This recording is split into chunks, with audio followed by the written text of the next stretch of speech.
Hello YouTube, I am Malaysian and welcome to my channel. மலேசியாவுடைய என்னுடைய பயண அனுபவங்களை நான் ஒவ்வொரு வீடியோவை நான் வெளியிட்டு வந்திருக்கேன். இது அந்த வீடியோவினுடைய கடைசி பகுதியாக காணப்படுகிறது. நான் கடைசியாக என்னுடைய வீடியோவில் நான் கிளாங் போர்ட்டில் தங்கியிருந்ததை பற்றியும் அந்த கிளாங் போர்ட்டில் எனக்கு ஏற்பட்ட அனுபவத்தையும் நான் சொல்லியிருந்தேன். அதுக்கடுத்து அங்கேருந்து நான் கேஎல் சென்ட்ரல் வந்துட்டு அங்கேருந்து பத்கேவ் போய் என்னுடைய ஃபேமிலி ஃப்ரெண்டு அவங்களுடைய வீட்டுக்கு போகிறதுக்காக நான் கிளம்பி போயிட்டு இருந்தேன்.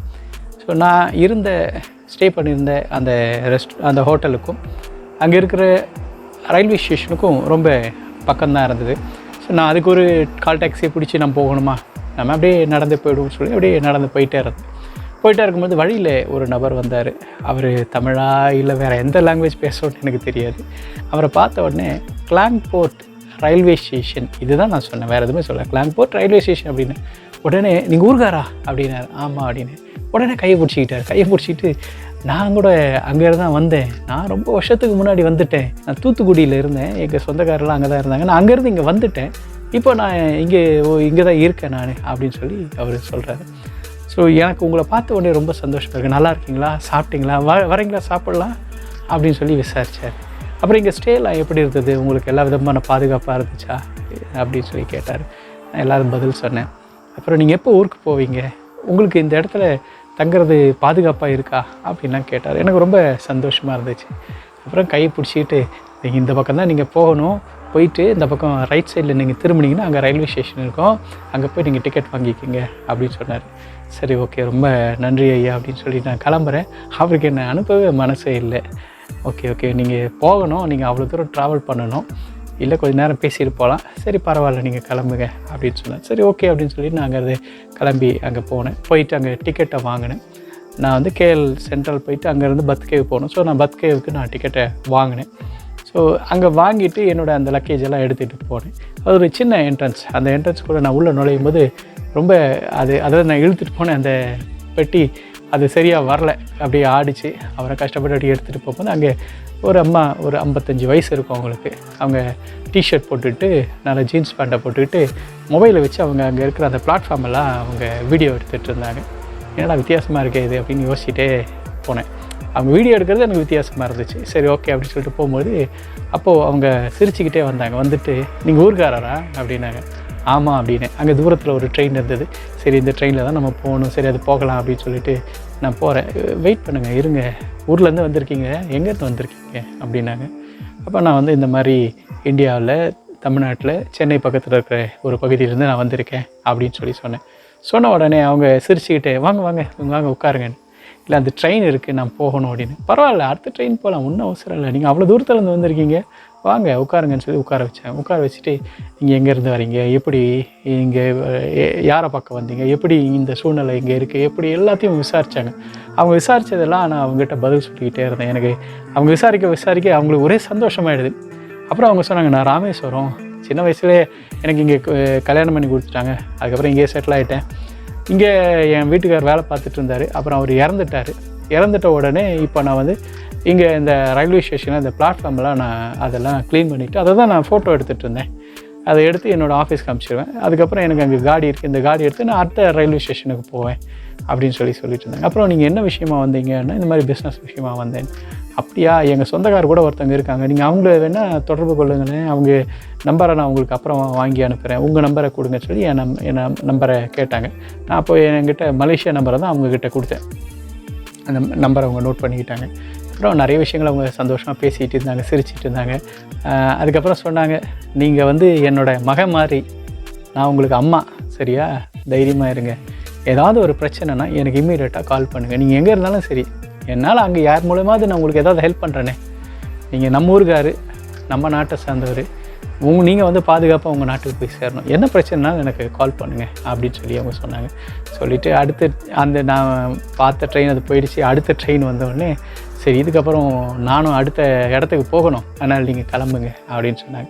சரி ஓகேன்னு சொல்லி நான் கிளம்பி நான் அந்த ட்ரெயினில் அங்கே கேஎல் சென்ட்ரலுக்கு வந்துட்டு அதுக்கப்புறம் அங்கே நான் அடுத்த ட்ரெயினுக்காக நான் வெயிட் பண்ணிகிட்டு இருந்தேன். நான் கேஎல் சென்ட்ரல்லேருந்து அப்படியே நான் ட்ரெயினை பிடிச்சி நான் பத்கேவ் சேர்ந்துட்டேன். பத்கேவ் வந்துட்டு நான் ரொம்ப நேரம் வெயிட் பண்ணியிருந்தேன்.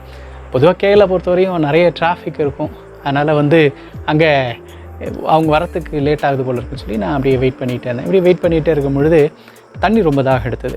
பக்கத்தில் பார்த்தா அங்கே பே பண்ணிட்டோன்னு சொன்னால் ஆட்டோமேட்டிக்காக நமக்கு தண்ணி இல்லை கூல் ட்ரிங்க்ஸ் வேறு ஏதோ அது வரும். அதுக்கேற்ற அளவுக்கு நம்ம பணத்தை உள்ளே போடணும். அப்போது ஒரு பாட்டில் வந்து ஒரு ரிங்கெட் அப்படின்னு சொல்லி போட்டிருந்தது.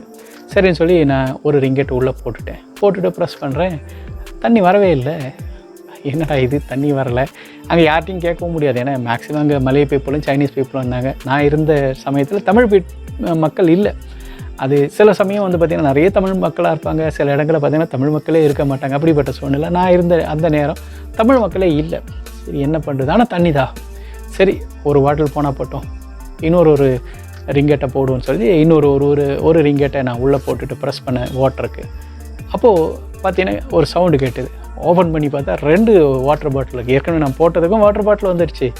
செகண்டும் வாட்டர் பாட்டில் இப்போ வந்துச்சு. ஸோ 2 பாட்டிலும் எடுத்துக்கிட்டு குடிச்சிட்டு அப்படியே உட்காந்து அப்படியே ரொம்ப நேரம் வெயிட் பண்ணிகிட்டு இருந்தேன். அப்போது அந்த ட்ரெயின் ஒன்று வரும்பொழுது அந்த ட்ரெயின்லேருந்து ஒரு டீனேஜ் கேர்ள் ஒன்று அப்படியே வந்துட்டு அங்கே நின்று அப்படியே சுற்றி பார்த்துட்டு யாருக்காகவோ வெயிட் பண்ணுது அப்படின்னு மட்டும் தெரியுது. சரி நான் பட் அமைதியாக இருந்தேன். அப்படியே சுற்றி வந்துச்சு. அப்புறம் ட்ரெயினில் வந்தவங்கெல்லாம் போயிட்டாங்க. அப்புறம் நானும் அந்த பொண்ணு மட்டும் அங்கே நின்றுட்டு இருந்தேன். அந்த டீனேஜ் கேர்ள் திடீர்னு என் பக்கத்தில் வந்துச்சு. அங்கிள் எனக்கு ஒரு ஹெல்ப் பண்ணணும் அப்படின்னு. என்னம்மா அப்படின்னு, எனக்கு ஒரு 20 ரிக்கெட் கொடுத்துருங்க, நான் நாளைக்கு உங்கள் அக்கௌண்ட்டை போட்டுறேன், எனக்கு உங்கள் அக்கௌண்ட் டீட்டெயிலும் கொடுத்துருங்க அப்படின்ச்சு.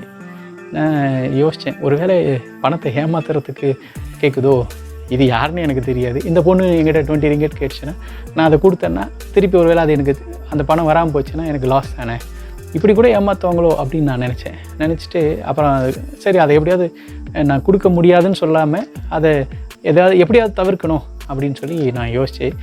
நான் வந்து இந்தியாவிலேருந்து வந்திருக்கேம்மா, எனக்கு அக்கௌண்ட்லாம் இங்கே மலேசியாவில் இல்லை அப்படின்னு. உடனே அங்கிள் நீங்கள் ஊர்க்காரரா? அப்போ நான் வேண்டாம் அங்கிள், ஏன்னா நீங்கள் லோக்கலில் இருந்தால் நான் உங்களுக்கு பணத்தை போட முடியும், நீங்கள் வேறு கண்ட்ரியில் இருக்கனால எனக்கு உங்கள்கிட்ட பணத்தை கொடுக்க முடியாது அங்கிள். பரவாயில்ல அங்கிள், நீங்கள் லோக்கல் நினச்சி நான் உங்கள்கிட்ட கேட்டேன் அப்படின்னு. எனக்கு அது ஆச்சரியமாக இருந்துச்சு. அதாவது பணம் கேட்குறது ஒரு விஷயம், ஆனால் நீங்கள் லோக்கல் இல்லை, அதனால் உங்கள்கிட்ட வந்து நான் வாங்கிட்டேன்னா என்னால் திருப்பி கொடுக்க முடியாது, அதனால் நீங்கள் எனக்கு கொடுக்காதீங்க அப்படின்னு சொன்னது எனக்கு ஆச்சரியமாக இருந்தது. எத்தனையோ பேர் ஏமாத்துறவங்க இருக்கிறாங்க. அதன் மத்தியில் இந்த பொண்ணு நான் உங்களை ஏமாற்ற மாட்டேன் அப்படின்றத அப்படி அந்த இன்டெரக்டாக அது சொன்னது எனக்கு உண்மையிலே ஆச்சரியமாக இருந்தது. ஸோ மலேசியா மக்கள் இப்படியெல்லாம் இருக்கிறாங்கன்னும் போது எனக்கு ரொம்ப ஆச்சரியமாகவும் சந்தோஷமாக இருந்தது. இப்படி நான் இன்னும் நிறைய அனுபவங்களை எனக்கு சொல்லலாம், ஆனால் ஒரு சில விஷயங்கள் மட்டும்தான் உங்களுக்கு அது சொன்னால் நல்லாயிருக்கும்னு சொல்லி நான் சொன்னேன். அதுக்கப்புறம் நான் வெயிட் பண்ணியிருந்தேன். என்னுடைய ஃபேமிலி ஃப்ரெண்டு வந்துட்டு நான் சாரிண்ணே, உங்களை வர வச்சுட்டு உங்களை மீட் பண்ண கூட முடியாமல் நான் ஹாஸ்பிட்டலில் மாட்டிக்கிட்டேன்னே, பரவாயில்லண்ணே இப்போ வந்துட்டீங்க, சரி அடுத்து ஒரு 3 days நீங்கள் இருப்பீங்களே, அது வரை நம்ம மற்ற இடங்கள்லாம் நம்ம சுற்றி பார்க்கலானே, இங்கே நிறைய இடங்கள் இருக்குண்ணே சுற்றி பார்க்கறதுக்கு, ஊட்டி மாதிரி உள்ள இடங்கள்லாம் இருக்குது, அங்கெல்லாம் நம்ம போகலானே அப்படின்னு சொல்லி சொன்னாப்புல. சரி ஓகே அப்படின்னு சொல்லிட்டு நைட்டு போய் அவங்க வீட்டில் ஸ்டே பண்ணோம். அடுத்த நாள் காலையில் என்னை கூப்பிட்டுட்டு போயிட்டு வெளியில் போகலானே அப்படின்னு சொல்லி சாப்பிட்றதுக்கு வெளியில் கூப்பிட்டு போனாங்க. இப்போ வெளியில் போய் நாங்கள் சாப்பிட்டோன்னே, ஆனால் ஈவினிங் எனக்கு கொஞ்சம் வேலை முடிச்சுட்டு ஈவினிங் வந்துடுறேன், ஈவினிங் வந்து ட்வின் டவர் போகலாம், இன்னும் மற்ற இடங்களுக்கெல்லாம் நம்ம போகலான்னு, சாரி உங்களோட ஸ்பெண்ட் பண்ண முடியல அப்படின்னு சொன்னாப்புல. பரவாயில்ல, ஒன்றும் பிரச்சனை இல்லை, நம்ம நாளைக்கு ஈவினிங் நம்ம போகலாம், இந்த மற்ற நாட்களில் நம்ம போகலாம் அப்படின்னு சொல்லிட்டேன். அதுக்கப்புறம் நான் வீட்டுக்கு வந்தாச்சு. அதுக்கப்புறம் நான் வெயிட் பண்ணிகிட்டு இருந்தேன். ஈவினிங் அவர் வந்தார். ஆனால் ஒரு சேட் நியூஸ்னே, ஆக்சுவலாக நமக்கு ரொம்ப நெருக்கமான ஒருத்தர் இறந்து போயிட்டாங்கன்னு, ஒரு இறப்பாயிடுச்சு, அதனால் நாங்கள் அந்த இறப்புக்கு நாங்கள் போய் தான் ஆகணும் அப்படின்னு சொல்லி அவர் சொன்னார். சரி ஓகே அப்படின்னு சொல்லிட்டேன். ஆனால் என்னென்னா அந்த இறப்பை வந்து பார்த்திங்கன்னா 3 நாள் வச்சுருந்தாங்க. ஸோ நான் 3 நாள் வெளியில் போகணும் அப்படின்னு நினச்சேன். அந்த 3 நாட்கள் இந்த ஒரு டெத்துனால் அவங்க டெய்லி அங்கே போயிடுவாங்க, நைட்டு தான் வருவாங்க. ஸோ நான் அங்கேயே இருப்பேன். எனக்கு அவங்க சாப்பிட்றதுக்கெல்லாம் ரெடி பண்ணி வச்சுட்டு அவங்க போயிட்டு அந்த மாதிரி 3 days கழிச்சு 3 days அவங்க அந்த மாதிரி போயிட்டு வர வேண்டிய சூழ்நிலை. வெளியில் போகணும் அப்படின்ற ஒரு எதிர்பார்ப்பு இருந்தும் யாரையும் குறை சொல்ல முடியாது. இது வந்து எதிர்பாராத விதமாக நடந்த ஒரு விஷயம். அதுக்கப்புறம் என்னால் வெளியில் போக முடியல. அப்போ நான் வெயிட் பண்ணிட்டு இருந்தேன். 17ஆம் தேதி காலையில் எனக்கு ஃப்ளைட்டு. அப்போ நான் இவங்ககிட்ட சொல்லியிருந்தேன், நான் 16ஆம் தேதி நைட்டே போய் நாங்கள் ஸ்டே பண்ணிடுறேன், ஏன்னா காலையில் நமக்கு இங்கேருந்து அவ்வளோ தூரம் போகிறதுக்கு நமக்கு கஷ்டம் அப்படின்னு சொன்னேன். இல்லைண்ணே அதெல்லாம் ஒன்றும் பிரச்சனை இல்லை, இங்கே நான் உங்களை கூப்பிட்டு போய் அங்கே ட்ரெயின் ஏற்றிடுறேன், அது 1 hourல போயிடும், ரொம்ப சீக்கிரமாக போயிடும், ஒன்றும் பிரச்சனை இருக்காது அப்படின்னு சொன்னாங்க. சரி ஓகே அப்படின்னு சொல்லிட்டு நான் போய் தூங்கிட்டு காலையில் கரெக்டாக எழுந்து குளிச்சுட்டு ரெடி ஆகிட்டேன். அவங்களும் கடன்னு குளிச்சுட்டு வந்துட்டு அவங்களுடைய காரில் கூப்பிட்டு போனாங்க. போயிட்டு நாங்கள் டிக்கெட்டை வாங்கிட்டு நான் போனேன். அங்கே போனால் உங்களுக்கு 5:30க்கு தான் ட்ரெயின் அப்படின்னாங்க. ஆனால் கூட ஓகே போயிடலாண்ணே, நீங்கள் ஒன்றும் பிரச்சனை இல்லைண்ணே போயிடலாண்ணே அப்படின்னாங்க. ஆனால் என்னென்னா அங்கே போய் நம்ம அந்த போர்டிங் பண்ணுற அந்த டைமுக்கு முன்னாடி போகணும் அப்படிலாம் இருக்க என்ன பண்ணுறது அப்படின்னு யோசிச்சுட்டே இருந்தேன். அங்கே ஒரு போலீஸ்காரர் இருந்தார். நீங்கள் எங்கே போகணும் அப்படின்னாரு. நாங்கள் ஏர்போர்ட்டுக்கு போகணும் அப்படின்னு சொன்ன உடனே அவர் சொன்ன, இந்த நீங்கள் ட்ரெயினில் போனீங்கன்னா லேட் ஆகும், நீங்கள் அந்த ட்ரெயினுக்கு போகணும்னு சொல்லி இன்னொரு வழியை காமிச்சார். நீங்கள் அங்கே போய் அந்த ட்ரெயினை பிடிச்சி போங்க அப்படின்னு சொன்னார். சரி ஓகேன்னு சொல்லிட்டு என்னோடய ஃபேமிலி ஃப்ரெண்டுக்கு பாய் சொல்லிவிட்டு அதுக்கப்புறம் நான் வந்து போய் அந்த ட்ரெயினை பிடிச்சி நான் அங்கே போய் சேர்ந்த உடனே ஓடி போய் அந்த லக்கேஜ் எல்லாம் அங்கே கொடுத்துட்டு அதுக்கப்புறம் நான் அதை உள்ளே போகிறதுக்கு போகும்போது ஒரு நபர் கேட்டார், நீங்கள் திருச்சி போகிறீங்களான்னார். இல்லை நான் திருச்சி போகிறேன், சென்னை போகிறீங்களா, கொஞ்சம் வெயிட் பண்ணுங்கள் அப்படின்னாரு. இல்லை நான் வெயிட்லாம் பண்ண முடியாது, நான் கிளம்புறேன் அப்படின்னு. இல்லை ஒரு செயின் மட்டும் இருக்குது, அதை எடுத்துகிட்டு போங்க, எடுத்துகிட்டு போய் அங்கே ஒருத்தர் வருவார், அவர்கிட்ட கொடுத்துருங்கன்னாரு. எனக்கு இதெல்லாம் வேண்டாங்க அப்படின்னு சொல்லிட்டு நான் பேசாமல் அமைதியாக வந்துட்டேன். அதுக்கப்புறம் நான் எடுத்துகிட்டு வர அந்த பேக்கில் வாட்டர் கேன் வச்சுருந்தேன் தண்ணி குடிக்கிறதுக்காக. அப்படி எடுத்துகிட்டு வரும்பொழுது அங்கே ஸ்கேனிங் அந்த ஏரியாவுக்கு வந்தோடனே என்னோடய பேகு எல்லாத்தையும் ஸ்கேன் பண்ணாங்க. அந்த பாட்டில் எடுத்தேன், அப்படி தூக்கி அப்படி போட்டார் டஸ்ட்பினில். அந்த செக் பண்ணுற அந்த மனுஷன் எனக்கு ரொம்ப கஷ்டமாயிடுச்சு. ஏன்னா நான் நிறைய தண்ணி குடிக்கிற ஆள், அந்த தண்ணி எடுத்து போட்டாங்களேன்னு ரொம்ப கஷ்டமாக இருந்தது. அதுக்கப்புறம் நான் வந்து ஃப்ளைட்டில் ஏறி அங்கே உட்காந்தேன். எனக்கு டிக்கெட்டை புக் பண்ணி கொடுத்தவர் எனக்கு ரொம்ப நெருக்கமான ஒரு நபர் அப்படின்றதுனால போகும்பொழுதும் எனக்கு விண்டோ சீட் கிடைச்சிது, திரும்பி வரும்பொழுதும் விண்டோ சீட் கிடைச்சிது. போகும்பொழுது ஒரு எக்ஸைட்டிங்காக போனேன், திரும்பி வரும்பொழுது ஒரு வருத்தத்தோடு ஒரு மன வருத்தத்தோடு வர மாதிரி ஒரு ஃபீலிங். ஏன்னா அப்படிப்பட்ட ஒரு நல்ல மக்கள் அங்கே நான் சந்தித்த எல்லா மக்களும் அவ்வளோ ஒரு ஸ்வீட்டாக இருந்தாங்க, அவ்வளோ ஒரு நல்லவங்களாக இருந்தாங்க, அவ்வளோ ஒரு லவ்விங்காக கேரிங்காக நமக்காக. அதாவது முன்பின் அறிமுகமில்லாத நபர்களெல்லாம் நான் இன்றைக்கி சொன்ன பாருங்க, அந்த 3 பேர் அவங்க எனக்கு முன்பின் அறிமுகம் இல்லை, கொஞ்சம் நேரம் தான் அவங்கள பார்த்தேன். இன்னொரு விஷயம் நான் சொல்ல மறந்துட்டேன். அந்த ரயில்வே ஸ்டேஷனில் ஒருத்தரை மீட் பண்ணேன்னு சொன்னல, அவங்க நான் என்னுடைய ஃபேமிலி ஃப்ரெண்டு வீட்டுக்கு வந்தப்பறம் ஈவினிங் கால் பண்ணுறாங்க. கால் பண்ணிவிட்டு பத்திரமா போய் சேர்ந்துட்டிங்களா, ஒன்றும் பிரச்சனை இல்லையே, நான் அம்மாவுக்கு ஒரே கஷ்டமாக இருந்தது, உங்ககிட்ட ரொம்ப பேச முடியலையே அப்படின்னு கஷ்டமாக இருந்தது, சரி பத்திரமா சேர்ந்துட்டிங்கல்ல அப்படின்னு சொல்லி கேட்டாங்க. எனக்கு அது ஆச்சரியமாக இருந்தது. அவங்க அங்கே பார்த்தாங்க, அவங்க நல்லா பாசமாக பேசினாங்க.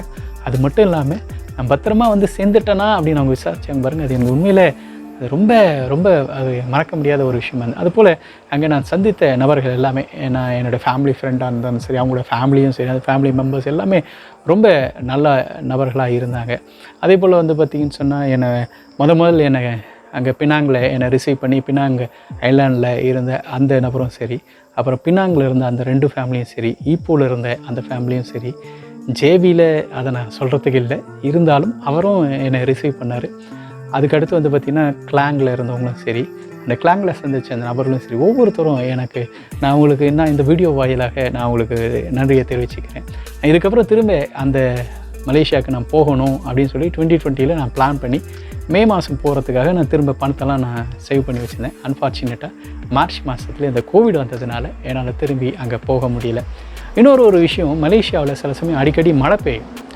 அதில் அந்த மழையில் கொஞ்சமாக மழை பெஞ்சு அதில் நினையக்கூடாது அப்படின்னு சொல்லி எனக்கு ஒருத்தர் சொன்னாங்க. ஆனால் அதுக்கான ஆதாரத்தை அவங்க காட்டலை, பட் அவங்க சொன்னாங்க. காரணம் என்னன்னு சொன்னேன், மலேசியாவில் அடிக்கடி ஆக்சிஜன் ப்ராப்ளம் வரும். அப்படி ஆக்சிஜன் ப்ராப்ளம் வந்து அந்த ஆக்சிஜன் ப்ராப்ளத்தை சரி பண்ணுறதுக்காக ஆர்டிஃபிஷியலாக செயற்கையாக மழையை பெய்ய வைப்பாங்க. அப்படி செயற்கையாக மழையை பெய்ய வச்சாங்கன்னு சொன்னால் அந்த ஆக்சிஜன் உற்பத்தி வரும். அப்போது அந்த செயற்கையாக பெய்கிற மழைக்கு அவங்க அதில் கெமிக்கல்லாம் ஸ்ப்ரே பண்ணி தான் அவங்க அதை மழை பெய்ய வைப்பாங்க. எம்ஜிஆர் இருந்த காலங்களில் நம்ம தமிழ்நாட்டில் கூட செயற்கை மழை பெய்ய வச்சாங்க. வெள்ளி நைட்ரேட்டை எடுத்துகிட்டு போய் மேகங்களில் தெளித்த உடனே செயற்கையாக மழை பெஞ்சுது. ஆனால் அந்த சமயத்தில் நிறைய வியாதிகள், கண்வலி, திடீர்னு ஜுரம், இப்படியெல்லாம் நிறைய வந்துச்சு. ஸோ அதே மாதிரி தான் இது கெமிக்கலில் இருக்கிற அந்த மழையாக இருக்கிறதுனால அதில் நினையக்கூடாது. கண்டினியூஸாக ரொம்ப நேரம் மழை பெய்யுதுன்னா அந்த மழையில் நினையலாம் அப்படின்னு சொல்லி அங்கே ஒருத்தர் சொன்னாங்க. ஸோ அது உண்மையாக பொய்யான்னு எனக்கு தெரியல. ஒருவேளை அது உண்மையாக பொய்யான்னு சொல்லி மலேசியாவை பற்றி தெரிஞ்சவங்க இல்லை மலேசியாவில் இருக்கவங்க யாராவது இருந்தால் அதை பற்றி கீழே இருக்கிற அந்த கமெண்ட் பாக்ஸில் நீங்கள் அதை பற்றி எழுதுங்க. நான் அந்த மலேசியாவுக்கு போயிட்டு வந்த அந்த அனுபவத்தை கிட்டத்தட்ட ஒரு 6 வீடியோக்களை நான் போட்டிருக்கேன். மொதல் வீடியோ வந்து மலேசியாவுடைய இன்ட்ரொடக்ஷனை பற்றி, அதாவது எப்படி தமிழர்கள் இந்தியாவில் இருந்து அங்கே மலேசியாவுக்கு போனாங்க, அதாவது ஆட்சி செய்ய சென்ற தமிழர்கள் இன்றைக்கி அவங்களோட நிலைமை என்னன்னு சொல்லி அந்த வீடியோவில் நான் போட்டிருக்கேன். நீங்கள் எல்லா வீடியோவும் பாருங்கள், உங்களுடைய கருத்துக்களை கமெண்ட் பாக்ஸில் போடுங்க. இன்னும் வரும் நாட்களில் நான் வேறு சில வீடியோக்களை நான் போடுறதுக்கான முயற்சிகள் நான் பண்ணிக்கிட்டு இருக்கேன். இந்த லாக்டவுன் பீரியடில் என்னால் போய் வெளியில் ஷூட் பண்ண முடியல, ஆனால் ஏற்கனவே ஷூட் பண்ணி வச்சுருந்த ஒரு சில வீடியோஸ் எங்கிட்ட இருக்குது. அந்த வீடியோக்களை நான் வெளியிடுறேன். தொடர்ந்து எனக்கு ஆதரவு தாங்க, என்னை சப்போர்ட் பண்ணுங்கள். இதுவரை நம்முடைய சேனலை நீங்கள் சப்ஸ்கிரைப் பண்ணலாம். கீழே இருக்கிற ரெட் கலர் சப்ஸ்கிரைப் பட்டனை ப்ரெஸ் பண்ணுங்கள், பக்கத்தில் இருக்கிற பெல் பட்டனை ப்ரெஸ் பண்ணுங்கள்.